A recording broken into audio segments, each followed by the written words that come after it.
Hello and नमस्ते दोस्तों, स्वागत है सबका हमारे चैनल पे। दोस्तों, आज के इस वीडियो में हम समझेंगे इन्वेस्टमेंट का रिस्क एंड रिवार्ड। जब हम अपने पैसे को बाजार में लगाते हैं, मार्केट में, शेयर में या फिर किसी भी फिक्स डिपॉजिट कहीं भी इन्वेस्ट करते हैं, तो उसमें हमें क्या रिस्क रहता है और उसका हमें क्या रिवार्ड्स मिलते हैं। तो जो कोई भी साथी इन्वेस्टमेंट में नए हो, रिस्क रिवार्ड और उसके अप्स एंड डाउन्स नहीं पता हो, तो इस वीडियो में बने रहे। ये वीडियो उनके लिए काफ़ी उपयोगी होने वाली है। दोस्तों, पूरा वीडियो समझे। चालू करते हैं दोस्तों। फिर निवेश करते समय जोखिम, रिस्क और रिटर्न वापसी का संतुलन बनाए रखना महत्वपूर्ण है। दोनों के बीच सीधा संबंध होता है। उच्च रिटर्न की संभावना के साथ उच्च जोखिम भी जुड़ा होता है, जबकि कम जोखिम वाले निवेश विकल्प आमतौर पर कम रिटर्न प्रदान करते हैं। दोस्तों, जैसा हमने देखा कि जहाँ अच्छा रिटर्न मिलता है, हाई रिटर्न मिलता है, वहाँ हाई रिस्क भी रहता है, और जहाँ पे कम रिटर्न मिलता है वहाँ पे रिस्क भी कम रहता है। अभी हम निवेश के विभिन्न प्रकार के जोखिम के बारे में समझेंगे इस स्लाइड में। तो सबसे पहले जो जोखिम होता है वो बाजार का जोखिम होता है। यह जोखिम बाजार की उतार चढ़ाव के कारण होता है। शेयर की इक्विटी, म्यूचुअल फंड इस जोखिम के अंतर्गत आते हैं। शेयर और इक्विटी, म्यूचुअल फंड इस जोखिम के अंतर्गत आते हैं। क्रेडिट जोखिम है दोस्तों सेकंड नंबर पे। यह जोखिम इस बात पर निर्भर करता है कि उधारकर्ता अपने ऋण को समय पर चुकाएगा या नहीं। बॉन्ड और डेब्ट इंस्ट्रूमेंट इस जोखिम के अंतर्गत आते हैं। तीसरा जोखिम है मुद्रास्फीति, इन्फ्लेशन का रिस्क। यह जोखिम इस बात का है कि मुद्रास्फीति की दर निवेश के रिटर्न को प्रभावित कर सकती है। चौथा जो है ना, लिक्विडिटी जोखिम। यह जोखिम इस बात का है कि आप निवेश को नकद में बदलने में सक्षम नहीं होंगे। रियल एस्टेट इस जोखिम का उदाहरण है। ब्याज दर जोखिम पांचवें नंबर पे आता है। यह जोखिम इस बात का है कि ब्याज दरों में बदलाव आपके निवेश के मूल्यों को प्रभावित करेगा। बॉन्ड और डेब्ट फंड इस जोखिम के अधीन आते हैं। तो दोस्तों, ये थी है कितने प्रकार के जोखिम होते हैं जब हम निवेश करते हैं, इसके बारे में अभी हम समझते हैं अगले स्लाइड में के लाभ कितने प्रकार के होते हैं, कितने तरीके के रिटर्न्स होते हैं। तो रिटर्न के प्रकार दोस्तों यहाँ पे वर्णित किया गया है। पहला है कैपिटल गेन। जब आप अपने निवेश को अधिक कीमत पर बेचते हैं, तब आपको कैपिटल गेन प्राप्त होता है। दूसरा आपका रिटर्न का प्रकार है डिविडेंड्स, लाभांश। कंपनी अपने मुनाफे का एक हिस्सा शेयर धारकों को वितरित करती है लाभांश के रूप में, तो वो आपको रिटर्न मिलता है।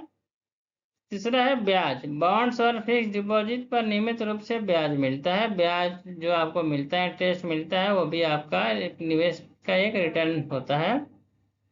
चौथा है रेंट, रियल एस्टेट से प्राप्त होने वाली किराया। जब आप रियल एस्टेट में इन्वेस्टमेंट करते हैं और आप किराए पे अपने प्रॉपर्टी को देते हैं, तो आपको रिटर्न आता है। उस तरह के रिटर्न को आप निवेश का रिटर्न की श्रेणी में रखते हैं। अब यहाँ पे कुछ निवेश के उदाहरण दिए जा रहे हैं, उनका रिस्क और प्रोफाइल दिए जा रहे हैं। दोस्तों, पहला है शेयर इक्विटी। शेयर में निवेश करना हाई रिस्क होता है। इसमें उच्च रिस्क रहता है। बाजार का उतार चढ़ाव, कंपनी का प्रदर्शन आदि निर्भर करता है रिटर्न के ऊपर। लेकिन रिस्क के साथ साथ इसमें रिटर्न भी ऊंची होती है, रिटर्न भी हाई होता है। एग्जाम्पल के लिए टेक्नोलॉजी कंपनियों के stock high risk high return वाले होते हैं। दूसरे नंबर पे आते हैं म्यूचुअल फंड्स। म्यूचुअल फंड्स में रिस्क आपका मीडियम रहता है, मध्यम रहता है, और आपका रिटर्न भी मीडियम रहता है। Equity mutual fund, balance fund इसके उदाहरण है। दोस्तों, तीन नंबर पे आपके है निवेश के प्रकार में बॉन्ड्स। बॉन्ड्स में आपका रिस्क मिनिमम से मीडियम तक रहता है और रिटर्न भी आपका मिनिमम से मीडियम तक रहता है। उदाहरण सरकारी बॉन्ड्स, कॉर्पोरेट बॉन्ड्स। चौथा है फिक्स डिपॉजिट। फिक्स डिपॉजिट में रिस्क आपका बहुत ही कम होता है। बैंकिंग प्रणाली की आपको सुरक्षा प्राप्त होती है और रिटर्न भी आपका बहुत कम होता है। उदाहरण के लिए बैंक में जो फिक्स डिपॉजिट करते हैं, बैंक एफडी करते हैं, वो आपका चौथा फिक्स डिपॉजिट का एग्जाम्पल है।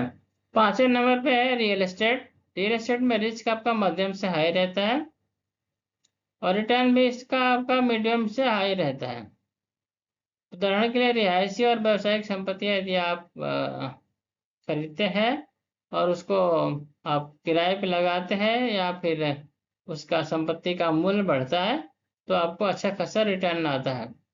छठे नंबर पे गोल्ड आता है दोस्तों। गोल्ड में आपका रिस्क मीडियम होता है, मूल्य में उतार चढ़ाव जो होता है वही आपका रिस्क होता है, और रिटर्न इसमें मीडियम होता है। लंबी अवधि में स्थिरता बनी रहती है गोल्ड के प्राइस में।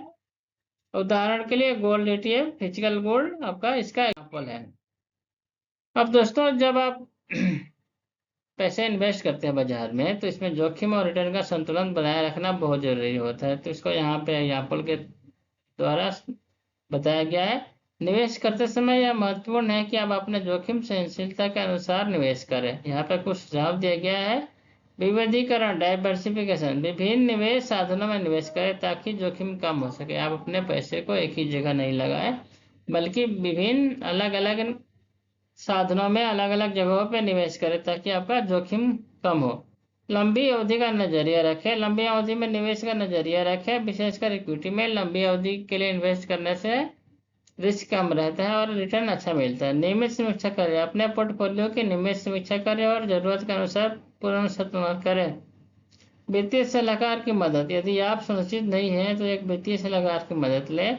इन सिद्धांतों का पालन करके आप अपना निवेश को बेहतर तरीके से प्रबंधित कर सकते हैं और अपने वित्तीय लक्ष्य को प्राप्त कर सकते हैं। तो दोस्तों आज हमने सीखा कि निवेश करते समय जोखिम और रिटर्न को कैसे समझें और संतुलित करें। अगर आपको वीडियो पसंद आया हो तो लाइक करें, शेयर करें और हमारे चैनल को सब्सक्राइब करना ना भूलें। हमें कमेंट करके बताएं अगला वीडियो आप किस विषय पर देखना चाहेंगे। Thank you.